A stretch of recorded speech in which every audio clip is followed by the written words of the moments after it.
시골집 보상금? 빚 갚았다잖아. 결국 돈 한 푼 없는 빈털터리 거지야. 미경이 언니와 통화하며 비웃듯 말했습니다. 괜히 우리가 떠안았어. 다리도 절뚝거리면서 몸도 아프다고 하고 요양원 알아봐야겠어. 애 교육에도 안 좋을 것 같아. 화장실 안에서 이 대화를 들은 정숙은 온몸이 떨렸습니다. 어머니, 언제까지 여기 계실 생각이세요? 진수가 시계를 힐끔거리며 직설적으로 묻습니다. 저희도 나름 생활 패턴이 있고, 민준이 교육 문제도 있고, 고작 사흘 만에 쫓겨나는 기분이었습니다. 정숙의 가슴이 무너져 내립니다. 어머님, 솔직히 말씀드릴게요. 저희도 형편이 넉넉하지 않아요. 이 집도 좁아서 계속 계시긴 힘들 것 같아요. 임대주택이나 요양원을 알아보시는 게 어떨까요? 정숙은 눈가가 뜨겁게 젖어드는 걸 애써 참았습니다. 그만해! 이것들아! 정숙이 소리쳤습니다. 더 이상 듣기 싫다! 안녕하세요, 여러분. 오늘도 마음을 울리는 가족 이야기를 준비했습니다. 그런데 오늘 이야기는 조금 다릅니다. 74세 할머니가 무려 100억 원의 시골집 보상금을 숨긴 채 자식들의 진심을 시험한다면 과연 그 집안에는 어떤 일이 벌어질까요? 사연 시작 전에 구독과 좋아요, 그리고 알림 설정까지 해주시면 여러분께 기적처럼 좋은 일이 찾아올지도 모릅니다. 그럼 이야기 시작합니다. 새벽 5시, 이정숙은 어김없이 눈을 떴습니다. 74년을 살아온 몸은 이미 시계보다 정확했죠. 마당에 나서니 감나무 아래로 이슬이 맺혀 있었습니다. 남편 박동철이 심어놓은 그 나무는 20해가 지난 지금도 여전히 자리를 지키고 있었어요. 정숙은 된장 항아리 뚜껑을 열고 숟가락으로 살짝 떠서 맛을 봤습니다. 짠맛이 딱 알맞았죠. 이 된장은 작년 봄에 담근 것으로 정성스럽게 발효시킨 덕분에 깊은 맛이 우러나왔습니다. 마을 사람들이 정숙네 된장 맛을 보고 나면 늘 감탄했어요. 하지만 요즘에는 그런 칭찬을 해줄 사람도 많지 않았습니다. 또 혼자네. 정숙은 중얼거리며 아침 찬거리를 준비했습니다. 김치찌개에 들어갈 배추김치를 썰고 된장국에 넣을 시금치를 다듬었죠. 혼자 먹는 밥이지만 대충 차릴 수는 없었습니다. 평생 가족들 밥상을 챙기며 살아온 습관이 몸에 배어 있었거든요. 식탁에 앉아 밥을 먹으며 정숙은 벽에 걸린 가족 사진을 바라봤습니다. 큰아들 박진수가 결혼할 때 찍은 사진이었어요. 그때만 해도 모두가 웃고 있었죠. 진수는 서울에서 회사를 다니고 있었고 며느리 윤미경도 아직은 시어머니를 반갑게 맞아주던 시절이었습니다. 둘째 박수연은 사진 속에서 환하게 웃고 있었어요. 형보다 키도 크고 성격도 활발했던 수연이었습니다. 하지만 결혼에 실패한 후로는 연락이 뜸해졌죠. 가끔 안부 전화는 하지만 집에 얼굴을 비치는 일은 거의 없었습니다. 자식들이 다 컸으니 이제 내 할 일도 다 한 거겠지. 정숙은 혼잣말을 했지만 마음 한편으로는 허전함이 밀려왔습니다. 남편이 세상을 떠난 후 20해 동안 이 집을 혼자 지켜왔어요. 텃밭에서 채소를 기르고 닭을 키우며 소박하게 살아왔죠. 아침을 먹고 나서 정숙은 마당으로 나갔습니다. 호박 넝쿨이 담장을 타고 올라가고 있었고 고추밭에는 빨간 고추들이 주렁주렁 매달려 있었어요. 이 모든 것들이 정숙의 손으로 가꾼 것들이었습니다. 흙을 만지고 물을 주고 정성을 다해 키워낸 결과물들이었죠. 그런데 요즘 들어 몸이 예전 같지 않았습니다. 무릎이 시리고 허리도 아팠어요. 혼자서 농사일을 계속하기에는 버거워지기 시작했죠. 하지만 이곳을 떠날 생각은 없었습니다. 남편과 함께 살던 추억이 스며있는 집이었고 자식들을 키워낸 터전이었거든요. 점심때가 되자 마을 친구 김영희가 찾아왔습니다. 영희는 정숙과 동갑내기로 어릴 때부터 함께 자란 소꿉친구였어요. 두 사람은 서로의 속마음을 털어놓을 수 있는 유일한 사이였죠. 정수가 요즘 어떻게 지내? 영희가 대문을 열며 들어섰습니다. 그럭저럭 살지 뭐. 들어와서 점심이나 같이 먹자. 정숙은 반갑게 맞았어요. 두 사람은 마루에 앉아 도시락을 펼쳤습니다. 영희가 가져온 나물 반찬과 정숙이 만든 김치가 한 상을 차렸죠. 소박하지만 정겨운 식사였습니다. 자식들 소식은 어떠냐? 영희가 물었습니다. 큰애는 서울서 바쁘다 하고 둘째는 트럭 몰면서 전국을 돌아다니니 언제 볼지 모르겠어. 정숙의 목소리에는 아쉬움이 묻어났습니다. 영희는 정숙의 표정을 살폈어요. 오랜 친구라 마음속 깊은 곳까지 들여다볼 수 있었죠. 정숙이 자식들을 그리워하고 있다는 것을, 하지만 먼저 연락하기는 어려워한다는 것을 알 수 있었습니다. 아이들도 각자 살기 바쁘겠지. 그래도 가끔은 얼굴이라도 보고 싶을 텐데. 영희가 조심스럽게 말했습니다. 정숙은 고개를 끄덕였어요. 가슴속 깊이 자리 잡은 외로움을 숨길 수 없었죠.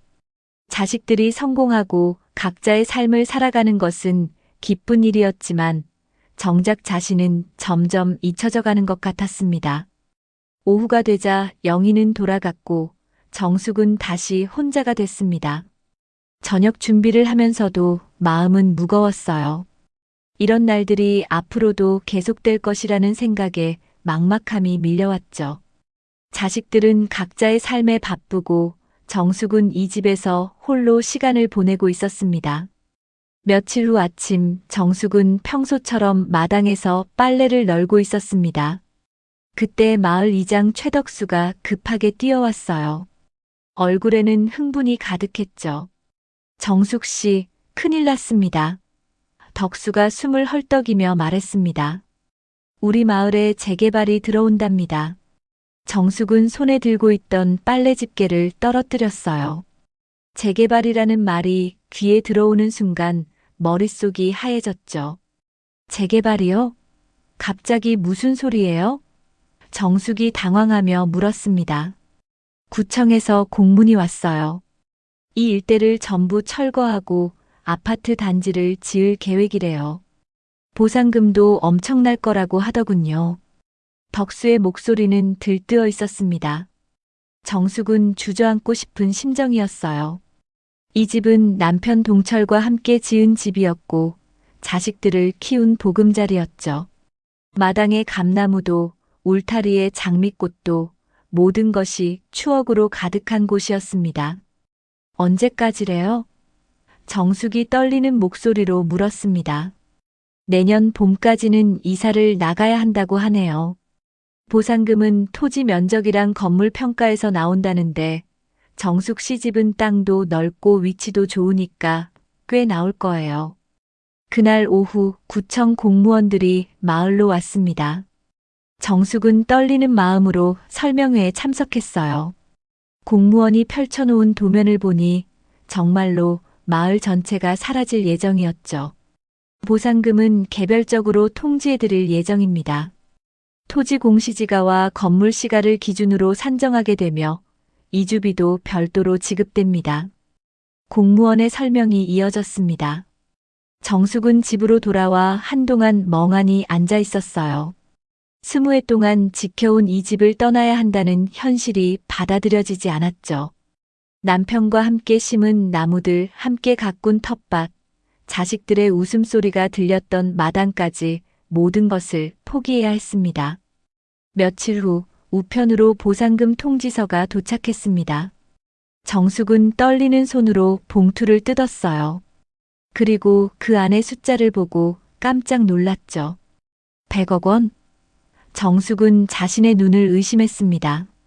토지 면적이 넓었던 데다가 개발 예정지의 핵심 위치에 있어서 보상금이 예상보다 훨씬 많이 나온 것이었어요. 정숙은 종이를 여러 번 다시 읽어봤지만 숫자는 변하지 않았습니다. 급히 친구 영희에게 전화를 걸었어요. 영희야, 우리 집으로 좀 와봐. 급한 일이 있어. 1시간 후 영희가 도착했습니다. 정숙은 보상금 통지서를 영희에게 보여줬어요. 이게 뭔 일이냐? 영희도 놀란 눈으로 종이를 들여다봤습니다. 100억이라고? 정말이야? 나도 믿어지지가 않아. 이렇게 많은 돈을 받게 될 줄은 꿈에도 몰랐어. 정숙의 목소리는 떨렸습니다. 영희는 정숙의 손을 꽉 잡았어요. 정숙아, 이제 걱정 없겠구나. 자식들도 좋아할 거야. 그런데 정숙의 표정은 밝아지지 않았습니다. 오히려 더욱 심각해졌죠. 영희야, 나 이돈 자식들한테 바로 말 안 할 거야. 왜? 좋은 소식인데 빨리 알려줘야지. 정숙은 한참을 말없이 있다가 입을 열었습니다. 내가 돈 없을 때랑 있을 때 자식들이 날 어떻게 대하는지 보고 싶어.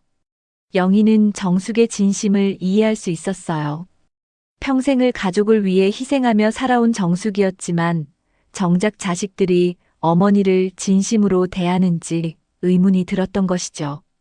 큰아들 진수는 요즘 연락도 뜸하고 명절에만 얼굴 비치잖아. 며느리 미경이는 내가 부담스러워하는 것 같고. 정숙이 속마음을 털어놨습니다. 둘째 수연이는 어떻고? 수연이는 이혼하고 나서 연락이 더 뜸해졌어. 아마 자존심이 상했나 봐. 어머니한테 패 끼치고 싶지 않다는 마음인 것 같은데. 영희는 고개를 끄덕였습니다. 정숙의 마음이 이해됐어요. 자식들이 어머니를 돈 때문에 찾는 것인지 아니면 진짜 그리워해서 찾는 것인지 확인하고 싶은 마음 말이죠. 그럼 어떻게 할 거야? 정숙은 잠시 생각에 잠겼습니다. 일단 돈이 없는 척 할 거야. 보상금 받았지만 빚 갚고 나니까 별로 남지 않았다고 할 거야. 그리고 몸이 아프다고 해서 자식들한테 도움을 청해 볼 거야. 위험하지 않을까? 만약에 자식들이 냉정하게 나오면 어떻게 할 거야? 그럼 그게 내 운명이겠지. 적어도 진실은 알 수 있을 거 아냐. 정숙의 목소리에는 결연함이 담겨 있었습니다. 영희는 친구의 결심을 말릴 수 없었어요. 대신 걱정스러운 마음으로 물었습니다. 그럼 나만 이 비밀을 알고 있는 거네? 그래. 영희야, 부탁이야. 절대 아무한테도 말하지 마. 당연하지. 걱정하지 마. 영희는 약속했습니다. 그날 밤 정숙은 잠을 이룰 수 없었습니다. 100억 원이라는 거액의 돈을 받게 된 것도 놀라웠지만 자식들을 시험해보겠다는 자신의 결심이 옳은 것인지 고민됐어요. 하지만 궁금했던 것을 확인할 수 있는 기회였죠. 정숙은 서랍에서 오래된 수첩을 꺼냈습니다.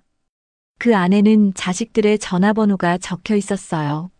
내일부터 연극이 시작될 것이었습니다. 과연 자식들은 돈 없는 어머니를 어떻게 대할까요? 정숙의 가슴은 두근거렸습니다. 일주일 후 정숙은 계획을 실행에 옮겼습니다. 아침 일찍 일어나 거울 앞에 섰어요. 평소보다 더 초라한 옷을 골라 입었죠. 낡은 회색 조끼에 색이 바랜 바지, 그리고 해진 운동화까지 신었습니다. 거울 속 자신의 모습을 보니 정말로 궁핍해 보였어요. 정숙은 화장대 서랍에서 낡은 캐리어를 꺼냈습니다. 남편이 살아있을 때 쓰던 것으로 모서리가 해지고 바퀴 하나가 제대로 굴러가지 않았어요. 그 안에 며칠치 옷가지를 넣었죠. 일부러 초라한 것들만 골라서 말입니다. 이제 시작이구나. 정숙은 깊게 숨을 들이쉬었습니다. 집을 나서기 전에 정숙은 연기 연습을 했어요. 다리를 절뚝거리며 걸어보았죠. 실제로 무릎이 아프긴 했지만 평소보다 더 심하게 절뚝거렸습니다. 허리도 구부정하게 하고 기침도 몇 번 해봤어요. 마을버스 정류장까지 가는 길에 이웃들을 만났습니다. 정숙 씨, 어디 가세요? 옆집 할머니가 물었어요. 아, 큰아들 집에 좀 다녀오려고요. 요즘 몸이 영 안 좋아서요. 정숙은 일부러 힘없는 목소리로 대답했습니다. 아이고, 얼굴이 많이 상했네요. 몸조리 잘하세요.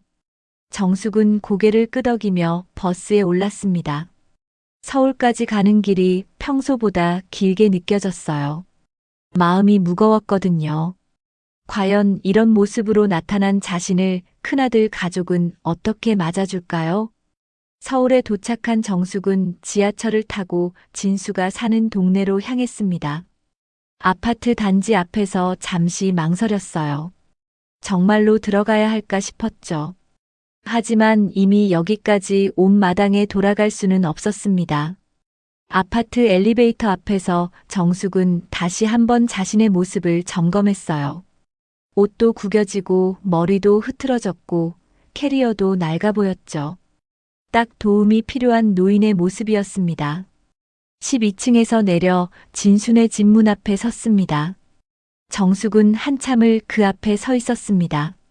용기를 내서 초인종을 눌러야 했는데 손이 떨렸어요. 드르르륵. 마침 비가 내리기 시작했습니다. 정숙은 이것도 연극의 일부라고 생각하며 비를 맞았어요.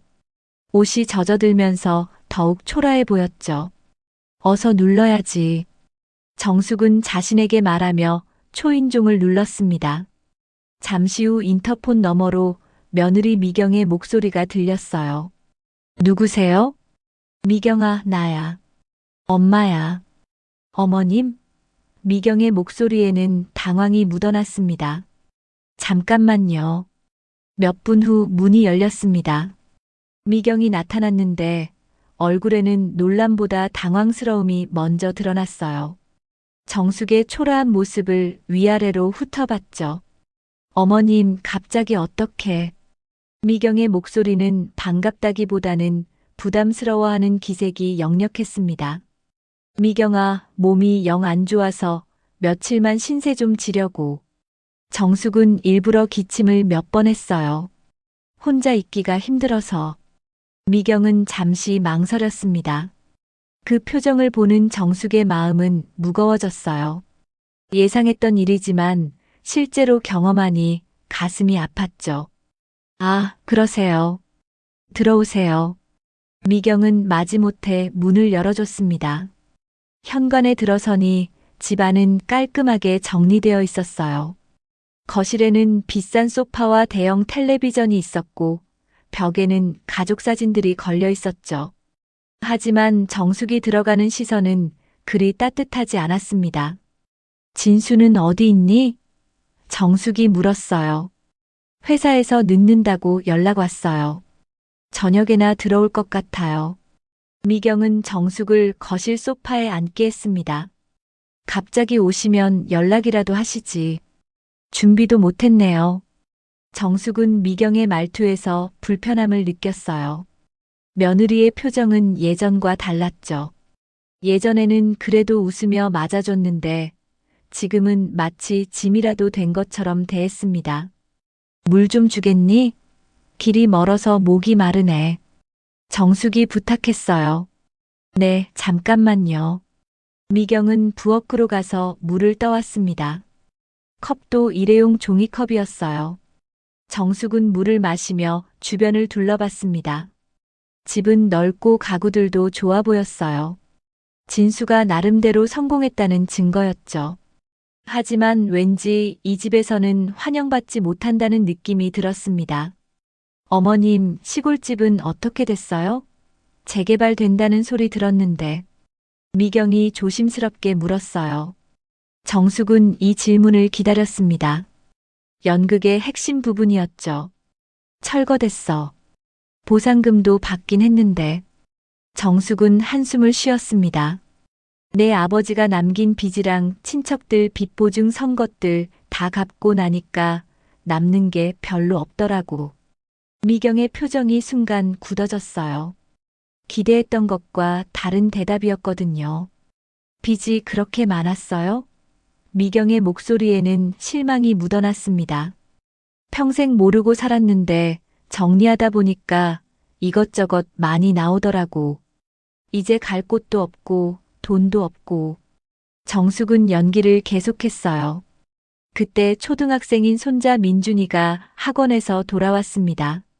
할머니. 민준이는 정숙을 보고 반갑게 달려왔어요. 우리 민준이 많이 컸네. 정숙은 손자를 안으며 진짜 웃음을 지었습니다. 하지만 미경은 민준이를 재빨리 불러 방으로 데려갔어요. 민준아, 숙제부터 하고 나와. 할머니랑 놀고 싶은데. 숙제 먼저. 할머니는 피곤하셔. 미경은 민준이를 방에 들여보내고 문을 닫았습니다. 정숙은 그 모습을 보며 서운함을 느꼈어요. 손자와도 마음껏 놀 수 없는 분위기였죠. 저녁 시간이 되어도 진수는 돌아오지 않았습니다.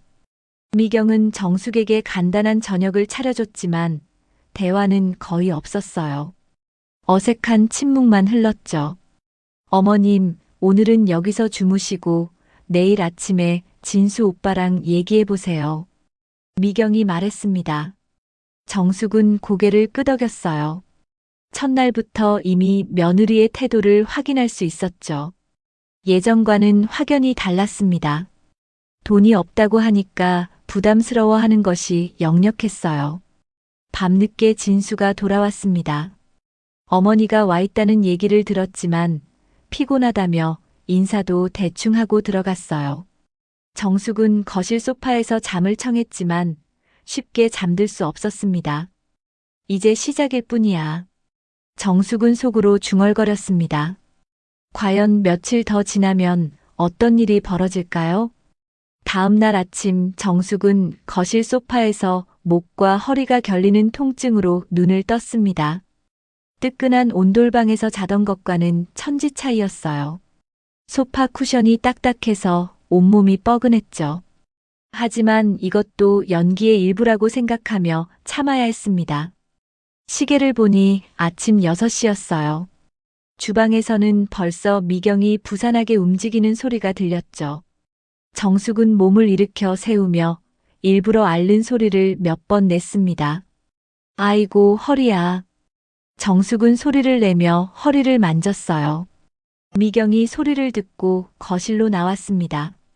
하지만 표정에는 걱정보다는 귀찮아하는 기색이 역력했어요. 어머님, 주무셨어요? 소파가 불편하셨죠? 미경의 목소리는 형식적이었습니다. 괜찮다. 어디서든 잘 수 있어. 정숙은 억지로 웃으며 대답했어요. 하지만 속으로는 서운함이 밀려왔죠.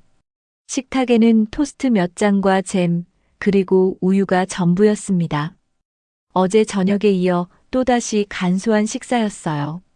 예전에 정숙이 왔을 때는 미역국도 끓여주고 계란말이도 해주고 김치찌개도 끓여줬었는데 말이죠.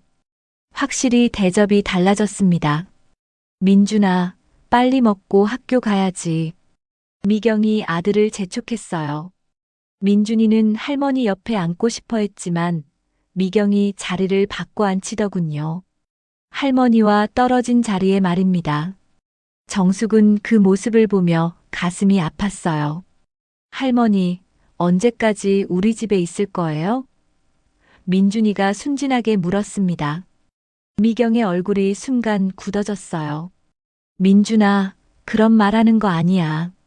어른들 얘기에 끼어들지 마. 하지만 아이의 말에서 이미 집안 분위기를 짐작할 수 있었죠.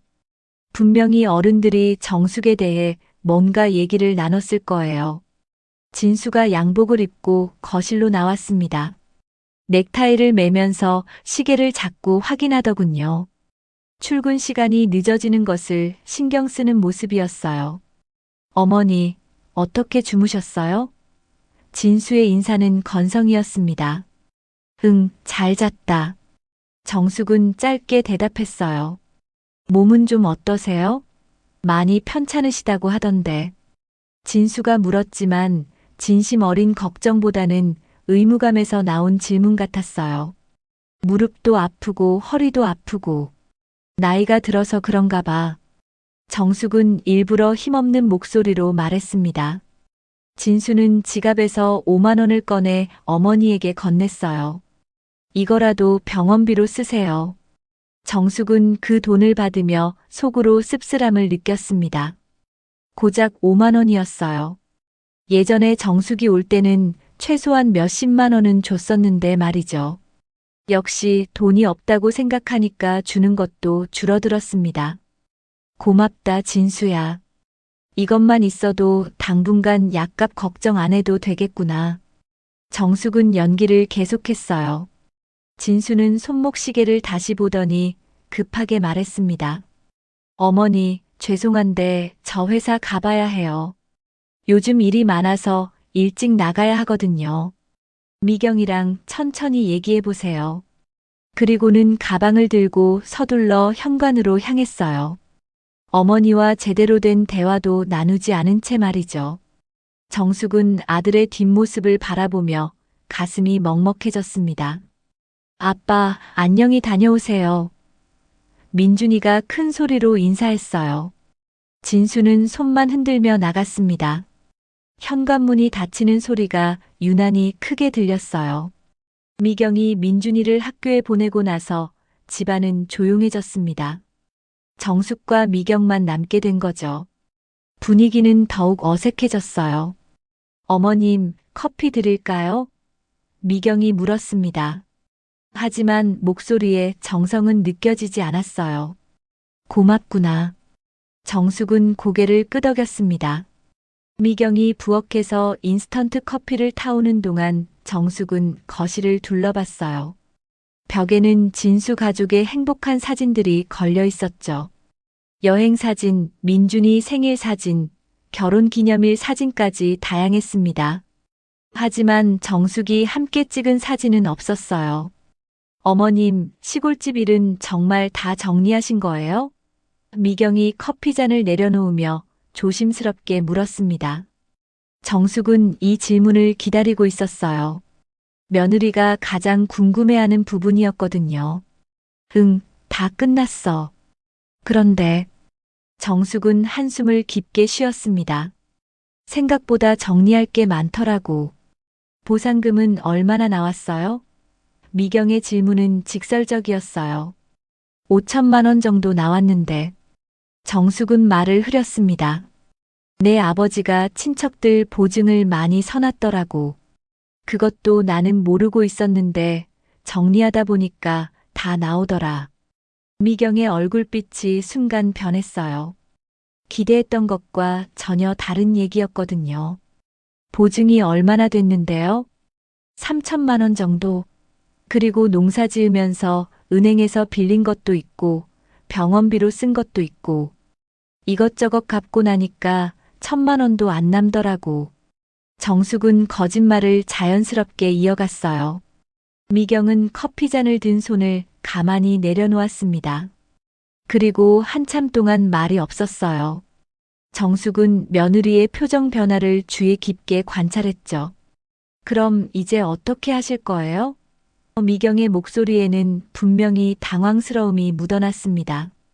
글쎄, 갈 곳도 마땅치 않고, 나이 들어서 새로 방 구하기도 힘들고, 정숙은 일부러 더욱 힘없는 목소리로 말했어요. 미경은 깊은 한숨을 쉬었습니다. 그 한숨 소리에는 실망과 부담감이 고스란히 담겨 있었어요. 어머님, 솔직히 말씀드릴게요.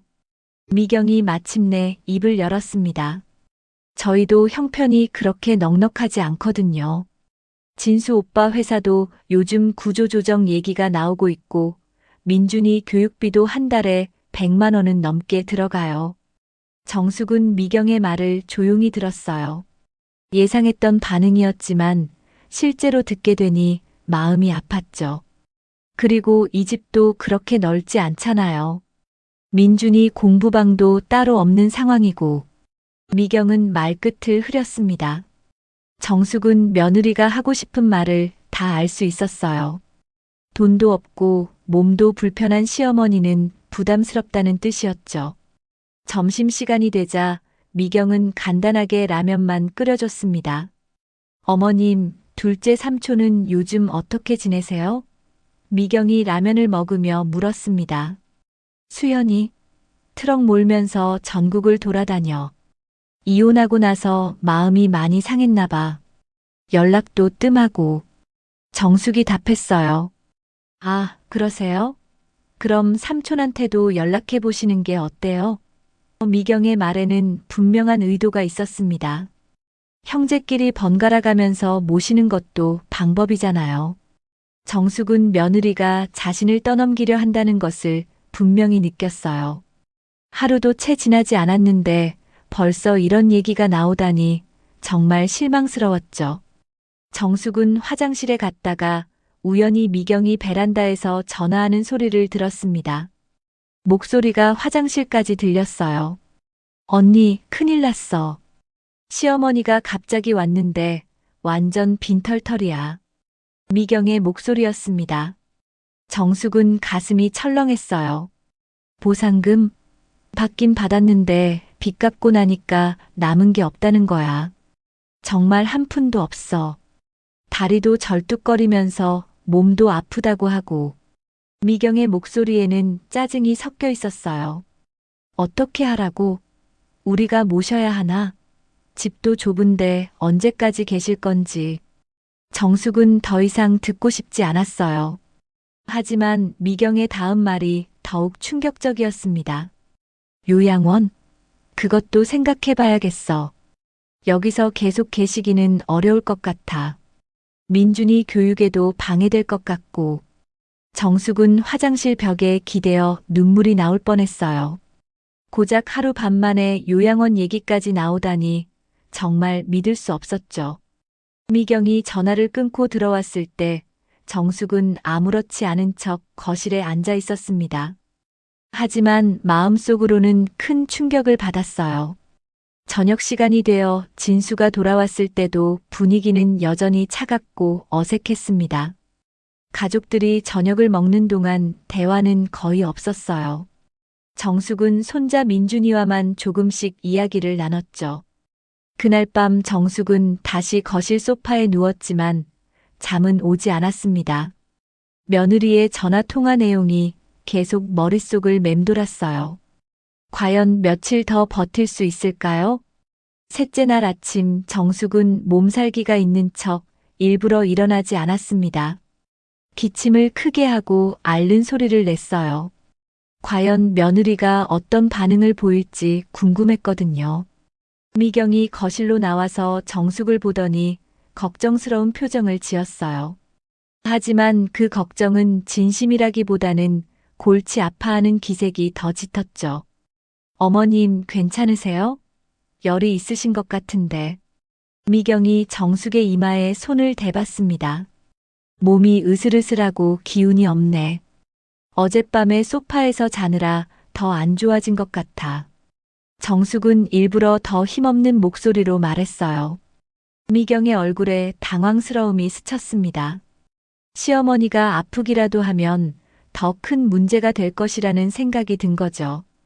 병원에 가보시는 게 좋겠어요. 제가 모셔다 드릴게요. 미경이 말했지만 목소리에는 내키지 않는 기색이 역력했어요. 괜찮다.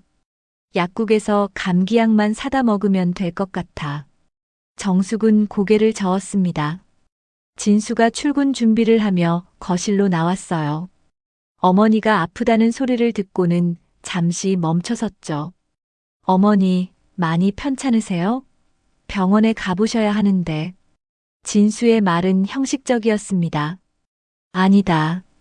그냥 감기인 것 같으니까 약국에서 약만 사다 먹을게. 정숙이 답했어요. 진수는 시계를 보더니 급하게 말했습니다. 그럼 미경이가 약국에 데려다 드릴 거예요. 저는 오늘 중요한 회의가 있어서 먼저 가봐야 해요. 그리고는 또다시 서둘러 집을 나갔습니다. 어머니가 아픈 것보다 회사 일이 더 중요한 모양이었어요. 미경이 민준이를 학교에 보내고 나서 정숙과 함께 약국에 갔습니다. 걸어가는 동안 미경은 거의 말이 없었어요. 정숙은 일부러 기침을 하며 힘들어하는 모습을 보였죠. 약국에서 감기약을 사고 돌아오는 길에 미경이 입을 열었습니다. 어머님, 저 오늘 오후에 친정에 다녀와야 할 일이 있어요. 혼자 계실 수 있으세요? 정숙은 며느리가 자신을 피하려 한다는 것을 느꼈어요. 괜찮다. 약 먹고 좀 쉬면 나아질 거야. 그럼 점심은 간단하게 준비해 드릴게요. 냉장고에 우유랑 빵도 있으니까 드세요. 집에 돌아와서 미경은 정말로 간단한 점심만 차려놓고 나갔습니다. 컵라면과 김밥 한 줄이 전부였어요.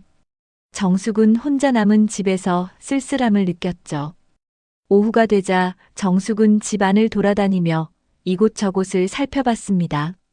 진수의 방에는 옷들이 깔끔하게 정리되어 있었고 드레스룸에는 명품 가방들과 비싼 옷들이 걸려 있었어요. 생각보다 살림살이가 좋더군요. 민준이 방에는 각종 교재와 참고서들이 가득했습니다.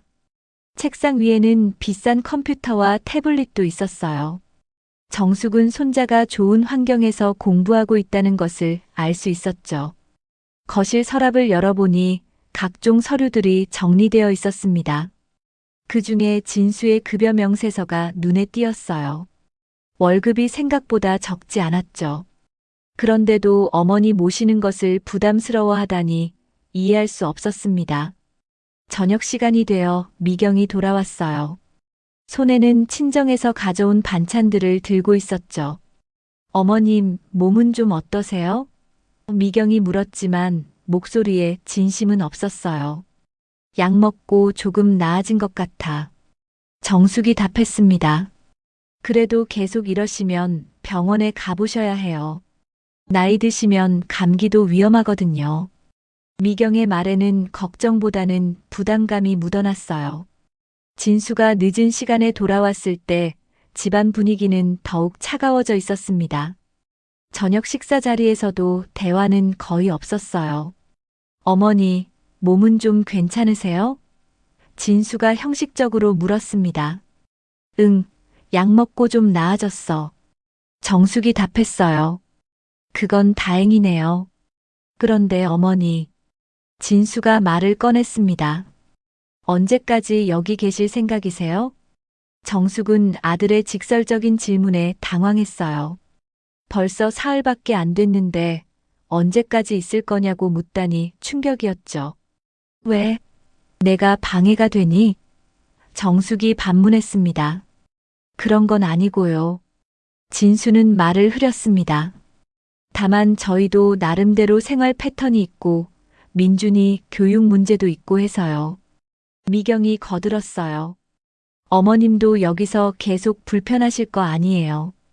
침실도 따로 없고. 정숙은 두 사람의 말을 듣고 있자니 가슴이 터질 것 같았어요. 고작 사흘 만에 눈치를 주고 있었거든요. 그럼 내가 어디로 가라는 거냐? 정숙이 물었습니다. 둘째 삼촌네도 있잖아요. 형제끼리 번갈아 가면서. 미경이 말했어요. 수연이는 혼자 사는데 어떡해. 정숙이 말하려는데 진수가 끼어들었어요. 아니면 임대주택 같은 곳을 알아보시는 것도 방법이에요. 정부에서 노인분들을 위한 주택도 많이 공급하고 있고. 정숙은 아들의 말을 듣고 있자니 눈앞이 깜깜해졌어요. 자신을 그렇게 빨리 내보내고 싶어 하다니 믿을 수 없었죠. 아니면 미경이 조심스럽게 말을 꺼냈습니다. 요양원도 알아보시는 게 어떨까요? 요즘 시설도 좋고 또래분들이랑 함께 지내시면 외롭지도 않으실 거고. 정숙은 며느리의 입에서 드디어 요양원이라는 말이 나오는 것을 들었어요. 전화 통화에서 들었던 그 말이 현실이 된 거죠. 요양원? 정숙의 목소리가 떨렸습니다.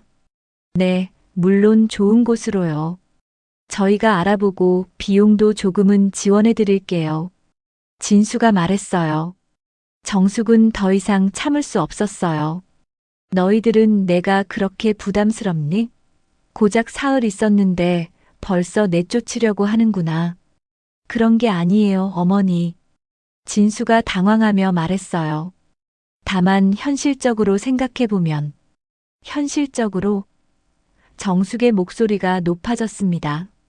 내가 너희 키우느라 평생을 바쳤는데 이제 늙었다고 요양원에 보내려고. 미경이 끼어들었어요. 어머님, 요양원이 나쁜 곳이 아니에요. 전문적인 케어도 받으실 수 있고. 그만해. 이것들아. 정숙이 소리쳤습니다. 더 이상 듣기 싫어. 민준이가 자기 방에서 나와 상황을 지켜봤어요. 어른들이 싸우는 모습을 보고 무서워하는 것 같았죠. 할머니, 왜 울어요? 민준이가 정숙에게 다가왔습니다. 정숙은 손자를 안으며 눈물을 참으려 했어요.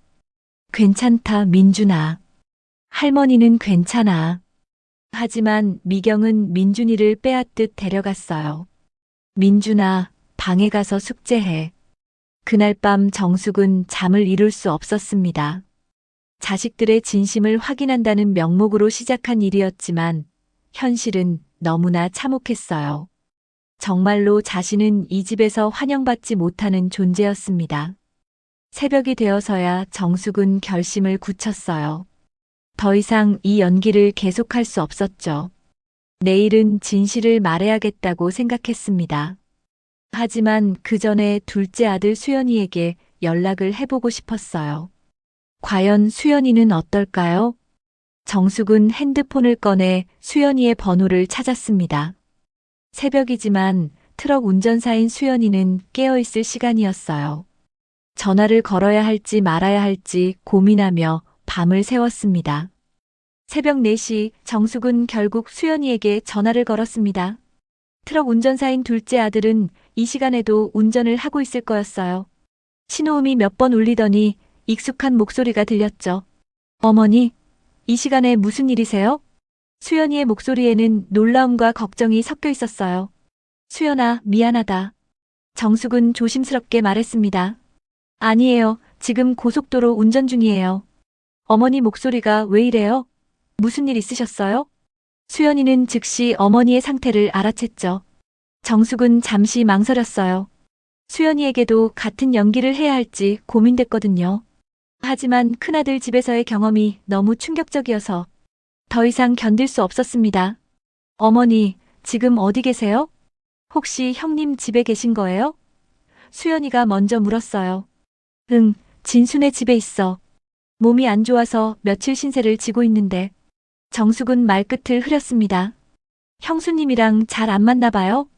어머니 목소리 들어보니까 뭔가 힘드신 것 같은데. 수연이는 예민하게 어머니의 감정을 읽어냈어요. 정숙은 둘째 아들의 세심함에 눈물이 날 뻔했습니다. 큰아들과는 확연히 다른 반응이었어요. 그런 건 아니고 그냥 몸이 많이 안 좋아서 그래. 정숙은 여전히 진실을 말하지 못했어요. 어머니, 저 지금 부산에서 올라오는 중이에요. 내일 아침이면 서울 도착할 것 같은데 형님 집으로 들를까요? 수연이의 제안이었습니다. 괜찮다. 너도 바쁠 텐데 굳이. 정숙이 말하려 했지만 수연이가 끊었어요. 무슨 소리세요?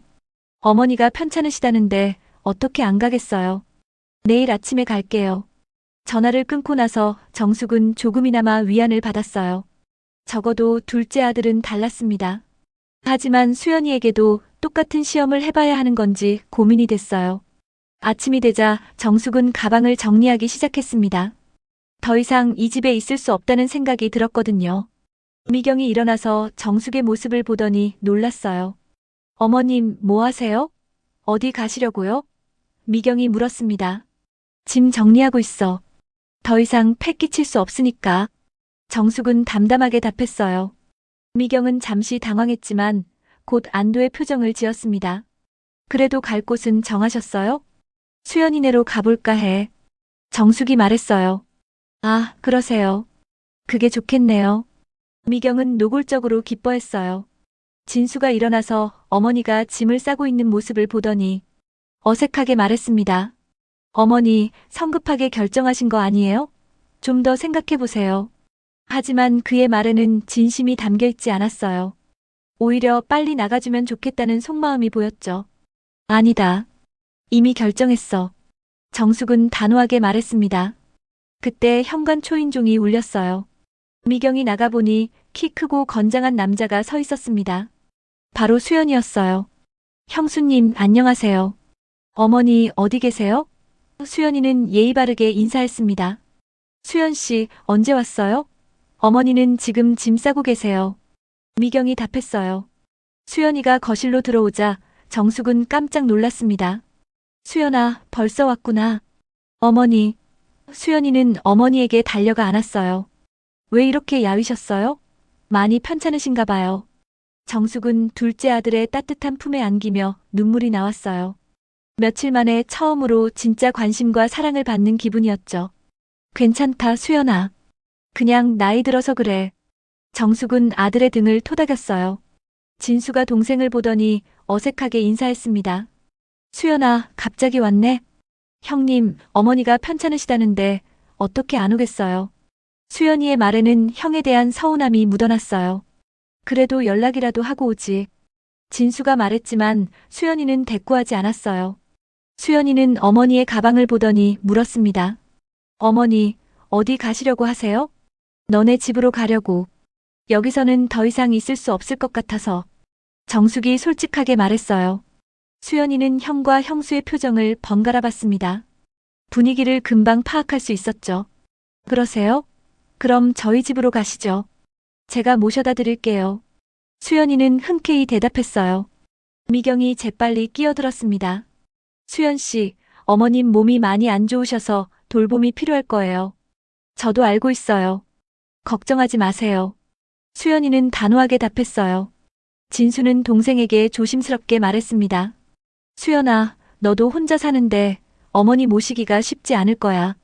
형님은 가족이 있어도 어려우시던데 저는 혼자라서 오히려 편할 것 같은데요. 수연이의 말에는 날카로움이 있었어요. 정숙은 두 아들 사이의 긴장감을 느꼈습니다. 수연이는 분명히 상황을 파악하고 있었어요. 그럼 가자, 수연아. 정숙은 더 이상 이 집에 있고 싶지 않았어요. 수연이가 어머니의 가방을 들고 일어났습니다. 형님, 형수님, 그럼 어머니 제가 모셔갈게요. 수연 씨, 연락 자주 드릴게요. 미경은 마지못해 인사했어요. 현관에서 나오며 수연이가 어머니에게 물었습니다. 어머니, 여기서 무슨 일 있었어요? 별일 없었어. 그냥 불편했을 뿐이야. 정숙은 자세한 얘기를 피했어요. 수연이의 트럭에 타면서 정숙은 복잡한 심정이었습니다. 이제 둘째 아들에게도 같은 시험을 해야 하는 건지 고민됐어요. 하지만 수연이의 태도는 진수와 확연히 달랐죠. 어머니, 제 집은 좁아요. 괜찮으시겠어요? 수연이가 운전하며 물었어요. 괜찮다. 어디든 좋아. 정숙은 진심으로 말했어요. 수연이가 사는 곳은 작은 원룸이었습니다. 하지만 깔끔하게 정리되어 있었어요. 정숙을 위해 침대를 내주고 자신은 소파에서 자겠다고 했죠. 어머니, 배고프시죠? 뭐 해드릴까요? 수연이가 물었어요. 괜찮다. 나도 뭔가 해줄 수 있어. 정숙이 답했어요. 아니에요. 어머니는 편히 쉬세요. 제가 다 할게요. 수연이는 어머니를 의자에 앉히고 라면을 끓이기 시작했어요. 정숙은 둘째 아들의 정성스러운 모습을 보며 마음이 따뜻해졌습니다. 하지만 동시에 죄책감도 들었어요. 이런 착한 아들에게도 거짓말을 해야 하는 건지 고민됐거든요. 수연아, 너는 결혼 생각 없니? 정숙이 물었어요. 글쎄요. 한번 실패해서 자신이 없어요. 그리고 지금은 어머니 모시는 게 더 중요하고요. 수연이의 답변이었어요. 정숙은 아들의 말을 들으며 가슴이 뭉클했습니다. 큰아들과는 정말 다른 마음가짐이었어요. 점심을 먹으며 수연이가 조심스럽게 물었습니다. 어머니, 시골집 재개발 얘기는 어떻게 됐어요? 정숙은 잠시 망설였어요. 수연이에게도 거짓말을 해야 하는지 고민됐죠. 하지만 공평한 시험을 위해서는 같은 조건이어야 했습니다. 보상금 받긴 했는데 빚 갚고 나니까 별로 남지 않더라고. 정숙은 결국 같은 거짓말을 했어요. 수연이는 잠시 생각에 잠겼습니다. 그래도 살 곳은 마련해야 하는데 어떻게 하실 거예요? 글쎄, 당분간은 너희들 신세나 져야겠어. 정숙이 답했어요. 어머니, 제 집에서 계세요. 좁긴 하지만 저는 상관없어요. 수연이는 주저없이 말했어요. 정숙은 둘째 아들의 반응에 놀랐습니다. 큰아들과는 완전히 다른 태도였어요. 과연 수연이는 진심일까요? 아니면 시간이 지나면 달라질까요? 정숙은 계속 지켜봐야겠다고 생각했습니다. 그날 저녁 수연이는 어머니를 위해 정성스럽게 저녁을 준비했어요. 비록 간단한 음식이었지만 마음이 담겨 있었죠. 정숙은 점점 더 죄책감을 느끼기 시작했습니다. 수연이네 집에서 일주일을 지낸 정숙은 점점 더 마음이 무거워졌습니다. 둘째 아들의 진심 어린 보살핌을 받으면서도 자신이 거짓말을 하고 있다는 사실에 죄책감이 커져만 갔어요. 수연이는 매일 새벽 5시에 일어나 트럭 운전을 나가면서도 어머니를 위해 정성스럽게 아침을 차려놓고 갔거든요. 어머니, 오늘도 약 드셨어요? 몸은 좀 어떠세요? 수연이는 매일 저녁집에 들어오자마자 어머니의 안부부터 물었습니다. 정숙은 아들의 세심한 관심에 가슴이 뭉클했어요. 큰아들 집에서는 며칠 있는 것도 눈치를 봐야 했는데 수연이는 오히려 어머니가 있어서 좋다고 말했거든요. 좁은 원룸이지만 어머니를 위해 자신은 소파에서 자면서도 불평 한마디 없었죠. 어느 날 저녁 수연이가 평소보다 일찍 들어왔습니다. 손에는 대형마트 봉지 2개를 들고 있었어요. 무거운 짐을 들고 계단을 올라오느라 숨이 가빠 보였죠. 어머니, 오늘 일찍 끝나서 장을 봤어요. 어머니 좋아하시는 것들로 골라봤거든요. 수연이는 환하게 웃으며 말했습니다. 봉지를 열어보니 정숙이 좋아하는 배와 사과 그리고 몸에 좋다는 홍삼 제품까지 들어있었어요. 가격표가 아직 붙어있는 홍삼은 10만 원이 넘는 비싼 것이었죠. 또 무릎에 좋다는 글루코사민 영양제와 비타민까지 한가득이었습니다. 수연아, 이런 비싼 것들을 왜 샀니? 돈이 아까운데. 정숙은 걱정스럽게 말했어요. 어머니, 무슨 소리세요? 어머니 건강이 돈보다 중요하죠. 수연이는 태연하게 답했습니다. 제가 혼자 살 때는 라면이랑 김밥으로 때웠는데 어머니 오시고 나서 제대로 된 밥을 해먹게 됐어요. 오히려 제가 더 건강해진 것 같아요. 정숙은 아들이 자신을 위해 돈을 아끼지 않는 모습을 보며 가슴이 아팠어요. 수연이의 월급이 그리 많지 않다는 것을 알고 있었거든요. 트럭 운전으로 벌어들이는 수입으로는 혼자 살기도 빠듯할 텐데 어머니가 오자 기꺼이 그 돈을 나누고 있었죠. 수연아, 너 결혼도 다시 해야 하는데 돈을 모아둬야지. 이렇게 나한테만 쓰면 어떻게 하니? 정숙이 걱정스럽게 말했어요. 어머니, 저는 지금 결혼 생각 없어요. 한번 실패해서 자신도 없고 지금은 어머니 모시는 게 더 중요해요. 수연이는 진심으로 말했습니다. 형수님 말 들어보니까 형님네 집에서 많이 힘드셨던 것 같은데 앞으로는 저랑 계세요. 제 집이 좁긴 하지만 어머니 혼자 계시는 것보다는 낫잖아요. 수연아, 미안하다. 내가 너한테 짐만 되는 것 같아서. 내가 여자친구라도 사귀면 내가 방해될 텐데. 정숙이 속마음을 털어놨어요. 무슨 소리세요? 저 혼자 있을 때보다 어머니랑 함께 있으니까 훨씬 좋아요. 집에 오는 게 즐거워졌어요. 수연이의 말에는 진심이 담겨 있었습니다. 어머니가 해주시는 밥도 맛있고 같이 텔레비전도 보고 옛날 얘기도 듣고 이런 게 진짜 가족이구나 싶어요. 혼자 살 때는 집에 와도 텅 비어 있어서 허전했는데 이제는 어머니 안 계시나 하면서 걱정도 되고 그래요. 그날 밤 정숙은 침대에 누워서도 잠을 이룰 수 없었어요. 수연이의 진심을 확인했지만 동시에 자신이 저지른 거짓말의 무게가 더욱 무겁게 느껴졌죠. 100억 원이라는 거대한 비밀을 혼자 안고 있는 것이 점점 버거워졌습니다. 소파에서 자는 아들의 고른 숨소리를 들으며 죄책감에 가슴이 아팠어요. 다음 날 아침 수연이는 평소보다 늦게 출발했어요. 어머니, 오늘은 가까운 곳만 다녀올 거라 일찍 들어올게요. 저녁에 같이 외식할까요? 어머니 좋아하시는 갈비탕 집에서요. 괜찮다. 집에서 해먹자. 돈 아까워. 정숙이 말했지만 수연이는 고개를 저었어요. 아니에요. 어머니가 매일 집에만 계시니까 답답하실 것 같아서요. 가끔은 밖에서도 드셔야죠. 오늘은 제가 맛있는 거 사드릴게요. 수연아, 너 정말 착하다. 어머니가 전생에 무슨 좋은 일을 했길래 너 같은 아들을 뒀을까? 정숙이 아들의 머리를 쓰다듬었어요. 수연이가 나간 후 정숙은 혼자 집안을 정리하며 생각에 잠겼습니다. 이 작은 원룸이지만 수연이가 정성스럽게 꾸며놓은 것들이 눈에 띄었어요. 어머니를 위해 새로 산 전기 매트, 허리에 좋다는 방석, 혈압을 재는 기계까지 모든 것이 정숙을 위한 것들이었죠. 냉장고를 열어보니 수연이가 사온 각종 반찬들과 과일들이 가득했어요. 혼자 살 때는 라면과 김밥으로 때웠다던 아들이 어머니가 오자 이렇게 정성스럽게 준비하고 있었던 거죠. 오후에 정숙은 친구 영희에게 전화를 걸었어요. 영희야, 나 지금 수연이네 집에 있어. 정숙이 말했습니다. 어떻게 됐니? 큰아들네는 어땠고? 영희가 걱정스럽게 물었어요. 진순애는 정말 실망스러웠어. 사흘도 못 있었어. 요양원까지 얘기하더라고. 정숙은 쓴웃음을 지었습니다. 며느리가 친구한테 전화하는 것도 들었어. 나를 짐짝 취급하면서 어떻게 떠넘길지 의논하더라고. 고작 하루 만에 말이야. 아이고, 그랬구나. 그럼 둘째는 어떠니? 수연이는 정말 달라. 나를 진심으로 환영해주고 자기 돈 아끼지 않으면서 정성껏 돌봐줘.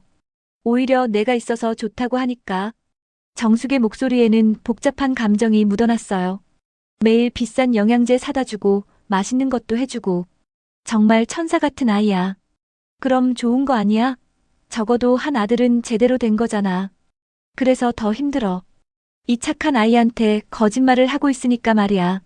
매일 10만 원짜리 홍삼도 사다 주고 무릎 아프다고 하니까 병원에 가자고 하고. 내가 뭘 하고 있는 건지 모르겠어. 정숙은 한숨을 쉬었습니다. 영희는 잠시 생각에 잠겼어요. 정숙아, 이제 그만하면 어때? 충분히 확인했잖아. 큰아들은 돈 없으면 냉정하고 둘째는 돈이 있든 없든 진심으로 대한다는 걸 알았으니까. 응, 나도 그 생각이야. 더 이상 이 연기를 계속할 수가 없어. 수연이한테 너무 미안해. 정숙이 동의했습니다. 그럼 언제 진실을 말할 거야? 오늘.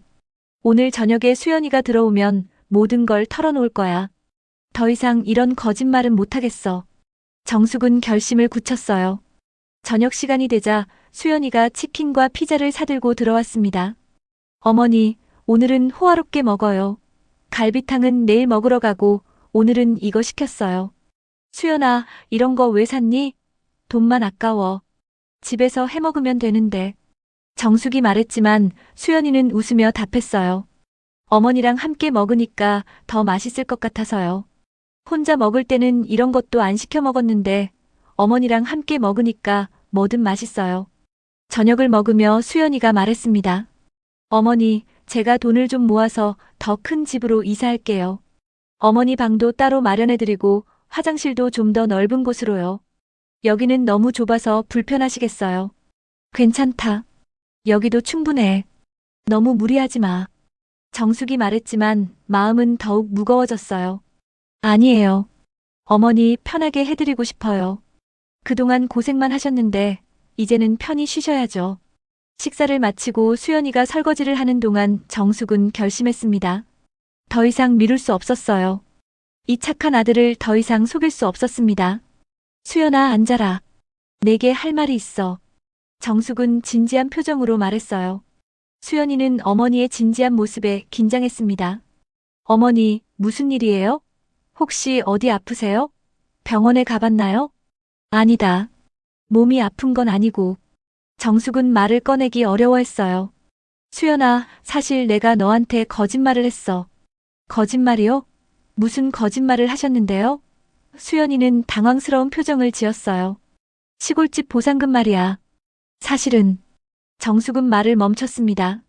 아직도 진실을 말하기가 쉽지 않았어요. 그런데 그때 현관문이 급하게 열리는 소리가 들렸습니다. 비밀번호를 누르는 소리와 함께 누군가 뛰어들어오는 발소리였어요. 어머니, 진수의 다급한 목소리가 울려 퍼졌습니다. 진수가 미경과 함께 숨을 헐떡이며 들어왔어요. 두 사람의 얼굴에는 흥분과 다급함이 가득했죠. 정숙과 수연이는 갑작스러운 상황에 놀랐습니다. 형님, 갑자기 왜 이래요? 어떻게 여기 주소를 알고 왔어요? 수연이가 놀라며 물었습니다. 어머니, 정말이에요? 정말로 100억을 받으신 거예요? 진수가 다급하게 물었어요. 얼굴에는 믿을 수 없다는 표정과 동시에 기대감이 가득했죠. 정숙은 순간 당황했습니다. 어떻게 진수가 그 사실을 알았을까요? 아직 수연이에게도 제대로 설명하지 못한 상황이었는데 말이에요. 뭔 소리야, 형님? 100억이 뭐예요? 수연이는 전혀 이해할 수 없다는 표정이었어요. 미경이 숨을 고르며 급하게 설명했습니다. 오늘 오후에 마을 이장님이 전화하셨어요. 어머님 안 계시냐고 하면서 보상금 관련 추가 서류를 전달하려고 하신대요. 그런데 이장님이 실수로 보상금이 100억이었다고 말씀하시더라고요. 정숙은 마을 이장 덕수가 자신을 찾고 있다는 사실에 놀랐어요. 아마도 보상금 수령 관련해서 추가 절차가 필요했던 모양이었죠. 100억? 어머니, 그게 정말이에요? 수연이는 믿을 수 없다는 표정으로 어머니를 바라봤어요. 정숙은 더 이상 숨길 수 없다는 것을 깨달았습니다. 진실을 말할 때가 된 거죠. 그래, 사실이야.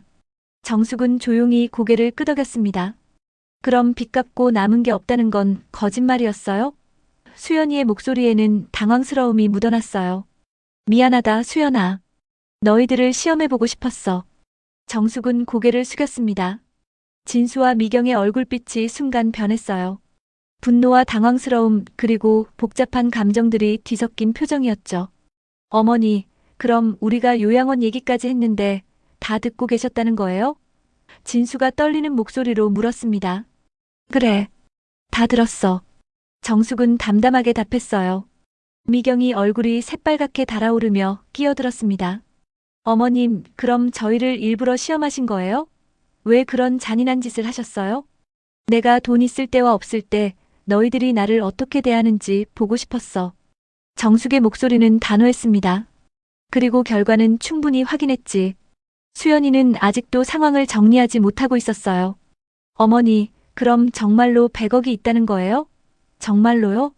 정숙은 가방에서 두꺼운 봉투를 꺼냈습니다.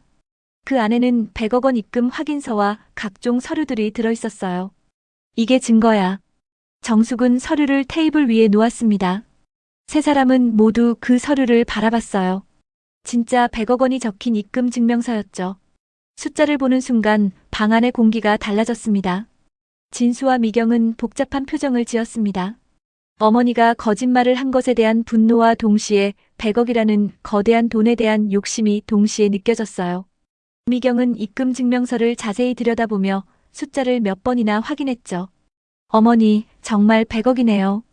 이게 진짜예요? 미경의 목소리에는 흥분이 섞여 있었습니다. 하지만 수연이의 반응은 달랐습니다. 어머니, 돈이 많든 적든 상관없어요. 저는 그냥 어머니가 건강하시면 돼요. 정숙은 둘째 아들의 말을 듣고 눈물이 났어요. 역시 수연이는 달랐습니다. 100억이라는 거대한 금액을 확인한 후에도 변하지 않는 마음이었죠. 수연아, 고맙다. 너만이 진짜 나를 사랑하는구나. 정숙은 아들의 손을 잡았어요. 그런데 진수가 갑자기 무릎을 꿇고 앉았습니다. 어머니, 죄송합니다. 제가 정말 잘못했어요. 미경도 당황하며 남편을 따라 무릎을 꿇었어요. 어머님, 저희가 어리석었어요. 용서해주세요. 정숙은 큰아들 부부의 갑작스러운 변화를 차갑게 바라봤습니다. 이제 와서 무슨 소용이야? 너희들의 진심은 이미 다 봤어. 어머니, 정말 죄송해요. 다시 기회를 주세요. 저희 집으로 다시 오세요. 진수가 애원했습니다. 그래요, 어머님. 저희가 정말 잘못 생각했어요. 앞으로는 정성껏 모실게요. 미경도 급하게 말했어요. 수연이가 형과 형수의 모습을 보며 씁쓸하게 말했습니다. 형님, 형수님, 너무 뻔하지 않아요? 돈 없다고 할 때는 요양원 보내자고 하더니 100억 있다고 하니까 갑자기 모시겠다고요? 진수가 동생에게 항변했습니다. 수연아, 우리도 사정이 있었어. 경제적으로 힘들었단 말이야. 경제적으로 힘들어서 어머니를 요양원에 보내려고 했어요? 그럼 지금은 돈 때문에 모시겠다는 거네요. 수연이의 말은 날카로웠습니다. 정숙이 일어서서 말했습니다. 이제 그만해. 나는 내 결정을 내렸어. 어머니, 뭔 결정을 내리셨어요? 진수가 불안하게 물었습니다. 정숙은 지갑에서 또 다른 서류를 꺼냈어요. 이 돈은 나를 진심으로 사랑하는 사람에게 줄 거야. 그 서류는 재산증여 계약서였습니다. 정숙은 며칠 전에 미리 준비해 놓은 것이었어요. 100억 중에서 절반인 50억은 수연이에게 줄 거야. 정숙이 선언했습니다. 어머니, 수연이는 깜짝 놀랐어요. 그건 너무 많아요. 저는 그런 거 바라지 않았어요. 나도 안다. 내가 돈 때문에 나를 돌본 게 아니라는 걸 말이야. 그래서 더 주고 싶어. 정숙은 아들의 머리를 쓰다듬었습니다. 진수와 미경은 절망적인 표정을 지었어요. 어머니, 저희는 어떻게 되는 거예요? 너희들이 원하던 대로 하면 되지. 나는 이제 너희들과는 상관없이 살 거야. 정숙의 목소리는 차가웠습니다. 어머니, 제발 한 번만 더 기회를 주세요. 정말 뉘우치고 있어요. 진수가 애원했지만 정숙의 마음은 이미 굳어져 있었어요. 며칠 후 정숙은 영희와 함께 작은 아파트로 이사했습니다. 수연이가 어머니를 위해 알아본 깔끔하고 따뜻한 곳이었어요. 정숙은 남은 50억으로 편안한 노후를 보낼 계획이었죠. 정숙아, 이제 마음이 편하니? 영희가 물었습니다. 응, 진짜 나를 사랑하는 사람이 누군지 확실히 알게 됐으니까. 정숙은 창밖을 바라보며 답했어요. 수연이는 어머니가 준 돈으로 더 큰 집으로 이사했고 어머니와 가까운 곳에 살면서 매일 안부를 확인했습니다. 진짜 효자의 모습이었죠. 한편 진수와 미경은 며칠에 한 번씩 찾아와서 용서를 빌었지만 정숙의 마음은 돌아서지 않았어요. 문은 굳게 닫혀 있었습니다. 어느 날 저녁 정숙은 혼자 차를 마시며 생각에 잠겼습니다. 돈이 사람의 본성을 드러내는 시험지 역할을 했다는 것을 깨달았어요. 그리고 진짜 가족의 의미가 무엇인지도 알게 됐죠. 돈이 중요한 게 아니었다. 진심을 볼 수 있었으니 그걸로 충분하다. 정숙은 혼잣말을 했습니다. 창밖에는 석양이 지고 있었어요. 정숙의 얼굴에는 평온한 미소가 떠올랐습니다. 이제야 진짜 행복한 노후를 시작할 수 있을 것 같았거든요. 진심으로 자신을 사랑하는 사람들과 함께 말이에요. 그날 밤 수연이가 안부 전화를 걸었습니다. 어머니, 편히 주무세요. 내일 아침에 뵐게요. 정숙은 전화를 끊고 잠자리에 들었어요. 오랜만에 마음 편한 잠이 될 것 같았습니다. 오늘 이야기 어떻게 들으셨나요? 평생 자식들을 위해 헌신한 어머니가 돈이 없다는 이유로 짐짝처럼 취급받는 현실 상상만 해도 마음이 아픕니다. 여러분이라면 어땠을까요? 부모님의 이런 시험을 받는다면 어떤 선택을 하셨을까요? 그리고 부모님의 입장에서 과연 이런 시험을 할 용기가 있으실까요? 돈이 드러내는 인간의 본성과 진짜 가족의 의미를 다시 생각하게 되는 이야기였습니다. 마음에 닿으셨다면 구독과 좋아요 부탁드리고 여러분의 생각도 댓글로 나눠주세요. 끝까지 함께 해주셔서 감사드리며 오늘도 좋은 하루 보내시길 바랍니다.